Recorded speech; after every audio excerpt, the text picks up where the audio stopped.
तो काफी दिन हो गए हमने रैंडम क्वेश्चंस की बात नहीं की है, इसलिए आज हम कुछ क्वेश्चंस को कवर कर लेते हैं। तो पहला सवाल है सेंट्री वर्सेस सिल्वर सफर। तो कॉमिक्स में सेंट्री को 1000 time powerful super soldier serum की वजह से पावर्स मिली थी, लेकिन सिनेमैटिक यूनिवर्स में सेंट्री की ओरिजिन थोड़ी चेंज हो गई है। यहाँ ऑक्स ग्रुप के एक्सपेरिमेंट में सिर्फ बॉब सर्वाइव कर गया और फिर उसे मिली कई सारे सुपर ह्यूमन पावर्स, जैसे super human strength, speed, durability, heat vision, telekinesis और बैरियर क्रिएशन। लेकिन साथ में आया वॉइड जो सेंट्री की बॉडी को टेक ओवर करने के लिए हमेशा रेडी रहता है।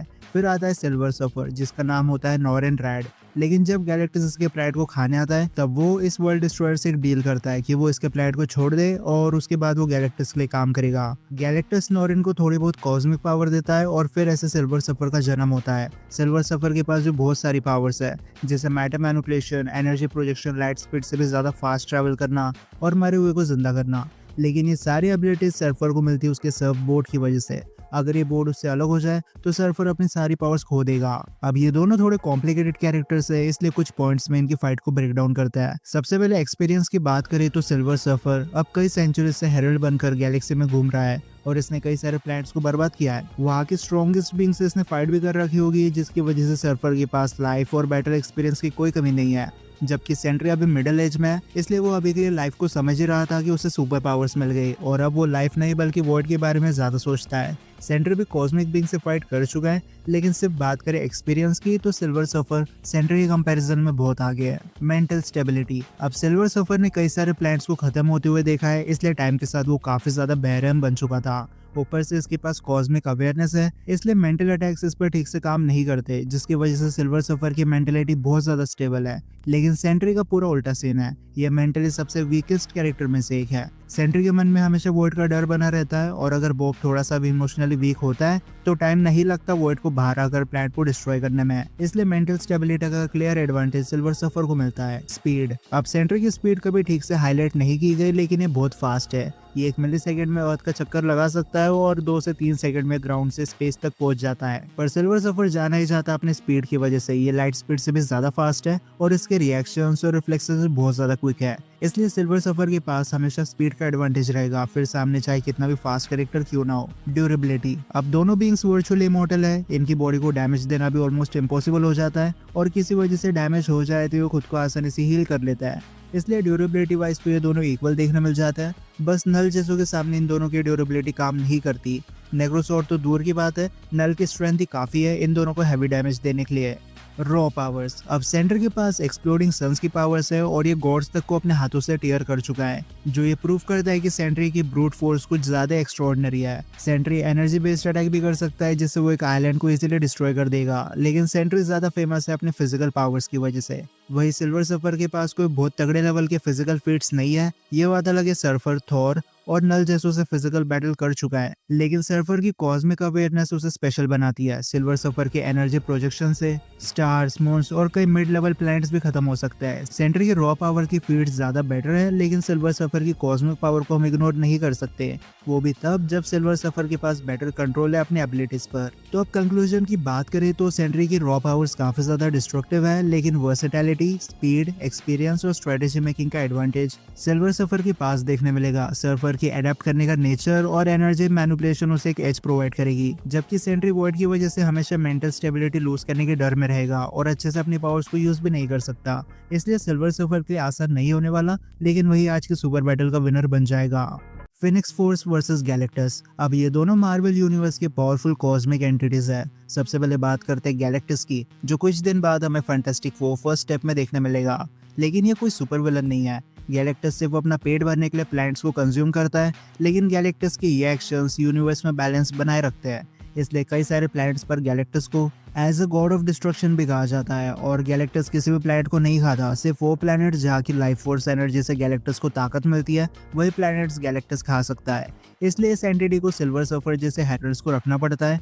गैलेक्टस के पास इतनी एनर्जी नहीं है कि वो यूनिवर्स में घूमता रहे अपनी भूख मिटाने के लिए, और यही काम फिर ये बंदा अपने हेरर से करवाता है। गैलेक्टस के पास कॉस्मिक एनर्जी मैनिपुलेशन है, ये प्लैनेट शैटरिंग ब्लास्ट प्रोड्यूस कर सकता है। मल्टी प्लैनेटरी लेवल की एनर्जी एब्जॉर्ब करना इसके लिए कोई बड़ी बात नहीं है, और ये चाहे तो दूसरों को अपनी कॉस्मिक पावर भी दे सकता है। गैलेक्टस इतना ड्यूरेबल है कि ये big bang, black hole, extreme cosmic conditions और स्काईफादर लेवल के अटैक्स को सह चुका है। ये वर्ल्ड डिवाइवर काफी ज्यादा इंटेलिजेंट है, इसके पास एडवांस टेक्नोलॉजी का भी एक्सेस है और गैलेक्टस सेलेस्टियल जैसों को भी अच्छे से कूट भी चुका है। अब गैलेक्टस की सिर्फ एक वीकनेस है इसकी भूख। अगर कुछ दिन तक ये प्लैनेट को कंज्यूम ना करे तो इसकी एनर्जी बहुत ज्यादा लूज हो जाती है। ये ना तो ठीक से अपनी बॉडी से मूव कर पाता है और ना ही ठीक से डिसीजन ले सकता है। लेकिन इस हालत में भी गैलेक्टस फैंटास्टिक फोर और एवेंजर्स से थोड़ा ज्यादा पावरफुली दिखने मिल जाता है। अब फिनिक्स फोर्स भी काफी ज्यादा फेमस है क्योंकि कॉस्मिक एंटिटी रिप्रेजेंट करती है साइकिल ऑफ लाइफ, डेथ और रीबर्थ को।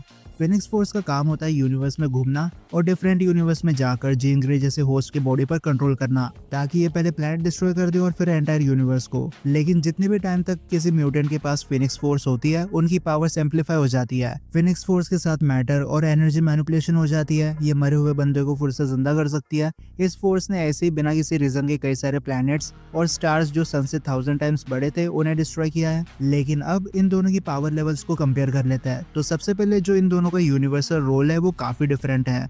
फिनिक्स फोर्स एम्बॉडीमेंट है लाइफ क्रिएशन और डिस्ट्रक्शन की, जो मल्टीवर्सल लेवल पर लाइफ को इन्फ्लुएंस करती है, जबकि गैलेक्टस की वजह से यूनिवर्स में कॉस्मिक बैलेंस बना रहता है। लेकिन अगर गैलेक्टस प्लैनेट को डिस्ट्रॉय ना भी करे तो यूनिवर्स खत्म नहीं होने वाला। बैलेंस थोड़ा हिल जरूर जाएगा लेकिन प्लैनेट्स तब भी डिस्ट्रॉय होते रहेंगे, क्योंकि सेलेस्टियल अपने बर्थ के चक्कर में प्लैनेट्स को वैसे भी बर्बाद कर देते हैं। इसलिए कॉस्मिक रोल फिनिक्स फोर्स का ज्यादा बेटर है। फिर इनकी डिस्ट्रक्टिव कैपेसिटी भी अलग है। गैलेक्टस एक टाइम पर एक ही प्लैनेट को अच्छे से डिस्ट्रॉय कर सकता है, वो भी अर्थ साइज प्लैनेट हो तो। अगर जुपिटर या उससे बड़े प्लैनेट्स को कंज्यूम करने की बात आती है तो फिर गैलेक्टस को अपने साथ मशीन्स को लाना पड़ता है उस प्लैनेट की लाइफ फोर्स एनर्जी को अपने अंदर इंजेक्ट करने के लिए, जबकि फिनिक्स के साथ ऐसा कोई सीन नहीं है। ये छोटे प्लैनेट से लेकर गैलेक्सीज, सन से बड़े स्टार्स और यूनिवर्स को भी बर्बाद कर सकती है अपनी पावर्स को अनलिश करके।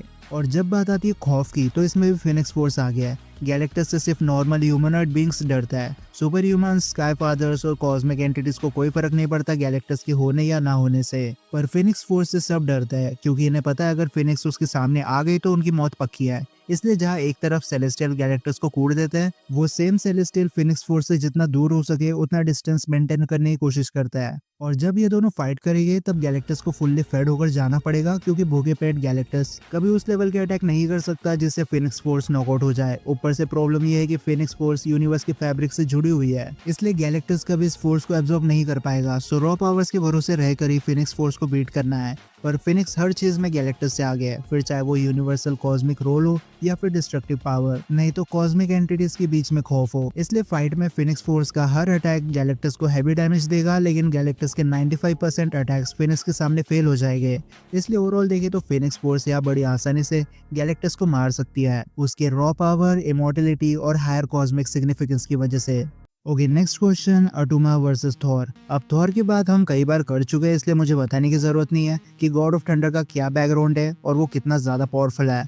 लेकिन अटुमा काफी सुपर फैंस के लिए एक न्यू कैरेक्टर हो सकता है। बेसिकली जिन्होंने वकांडा फॉरएवर नहीं देखी उन्हें मैं बता दूं कि अटुमा नेमोर का राइट हैंड है, और अगर इसे हम टैलोगैन का सेकंड स्ट्रॉन्गेस्ट और ब्रूटल बीइंग बोले तो गलत नहीं होगा। अटुमा के पास एक वाइब्रेनियम स्पेयर भी देखने मिल जाता है और स्ट्रेंथ वाइज ये इजीली ओकोए को सरपास कर देता है। और ओकोए वकांडा डोरा मिलाजे की जनरल थी, तो इसके बैटल स्किल्स पर हम शक नहीं कर सकते। अब अटुमा पानी के बाहर स्ट्रॉन्ग है, लेकिन इसकी असली ताकत पानी के अंदर देखने मिलती है, जहाँ ये अपने फुल पोटेंशियल पर अटैक कर सकता है। लेकिन ये सब देखने के लिए हमें डूम्सडे तक वेट करना होगा। पर अटुमा थॉर के लिए कोई मैच नहीं है। सबसे पहले तो अटुमा इलेक्ट्रिक अटैक से वीक है, इसलिए थॉर की एक हेवी लाइटनिंग स्ट्राइक और ये बंदा वही खत्म हो जाएगा। और स्ट्रेंथ वाइज इन दोनों में काफी बड़ा गैप है। अटुमा मिडनाइट एंजल के सामने स्ट्रगल करता है, जबकि थॉर थैनोस जैसो को बराबरी की टक्कर दे चुका है। और सेम थैनोस ने इन्फिनिटी वॉर में ब्लैक पैंथर को एक पंच में नॉकआउट भी कर दिया था। फिर वेपन्स और बैटल स्किल्स में भी थॉर काफी सुपीरियर है। अटुमा नेमोर से छोटा है और नेमोर खुद अभी 400 साल का है, इसलिए अटुमा की एज मैक्सिमम 100 से 200 साल हो सकती है। मे बी मैं गलत हो सकता हूँ, ये एज कम या ज्यादा होगी, पर इतना कंफर्म है कि 1500 साल एज तो नहीं है अटुमा की। और वेपन्स में भी इसके पास एक वाइब्रेनियम स्पेयर है, जो प्लैनेट अर्थ के हिसाब से काफी बेटर है, क्योंकि वाइब्रेनियम से ऑलमोस्ट किसी भी चीज को कट कर सकता है। पर थॉर के पास म्यूनियर और स्टॉर्म ब्रेकर है, जो टाइम आने पर टैलोगैन एम्पायर को भी बर्बाद कर देंगे। इसलिए हर एक चीज में गॉड ऑफ थंडर अटुमा से ज्यादा सुपीरियर है, इसलिए थॉर आराम से अटुमा को बीट कर देगा। एवेंजर्स असेंबल में अटुमा था जिसने थॉर और हल्क को फिजिकली हराया था। अब एवेंजर्स असेंबल एक एनिमेटेड शो है, इसलिए एनिमेटेड एवेंजर्स का यूनिवर्स अलग है। सिनेमैटिक यूनिवर्स और कॉमिक यूनिवर्स भी डिफरेंट देखने मिल जाता है, लेकिन इन यूनिवर्स की जो कैरेक्टर्स है उनकी पावर लेवल भी काफी डिफरेंट होती है। और सेम कहानी अटुमा के साथ है। एनिमेटेड और कॉमिक्स में अटुमा बहुत ज्यादा पावरफुल है, ये पानी के अंदर और जमीन पर भी नेमोर और हल्क से इक्वल है। लेकिन कुछ डिफरेंट यूनिवर्स को देखें तो सिनेमैटिक यूनिवर्स में अटुमा नेमोर के लिए सबसे लॉयल है, और नेमोर के बाद अटुमा ही है जो बिना मार्क्स के एक लिमिटेड टाइम तक हवा में सांस ले सकता है। पर कॉमिक्स में सीन डिफरेंट है, यहाँ अटुमा नेमोर का एक राइवल है जिसे एटलांटिस का किंग बनना है, इसलिए ये कई बार नेमोर को ऑलमोस्ट बीट भी कर चुका है। इसलिए जरूरी नहीं है कि एनिमेटेड यूनिवर्स में जितना पावरफुल अटुमा या कोई भी कैरेक्टर है, सेम लेवल की पावर्स वो सिनेमैटिक यूनिवर्स में होल्ड करे। एमसीयू में अटुमा टैलोगैन का दूसरा सबसे पावरफुल बीइंग है और फर्स्ट फाइट में मजाक मजाक में ओकोयो को बीट कर देता है, लेकिन मिडनाइट एंजल की स्ट्रेंथ और बैटल स्किल्स के सामने अटुमा की ज्यादा नहीं चलती। हो सकता है फ्यूचर में अटुमा को ज्यादा बेटर वेपन्स और स्ट्रेंथ अपग्रेड्स मिले, लेकिन अभी के लिए अटुमा अपने फुल पोटेंशियल पर ज्यादा से ज्यादा एक सिटी लेवल तक रैंक करेगा। लेकिन इसी के साथ आज के सारे रैंडम क्वेश्चंस भी यही खत्म होते हैं। अब अगर आपके पास कोई ऐसे ही क्वेश्चंस हो तो मुझे कमेंट सेक्शन में बता सकते हो। तो मैं मिलता हूं आपसे अगले वीडियो में, तब तक गुड बाय।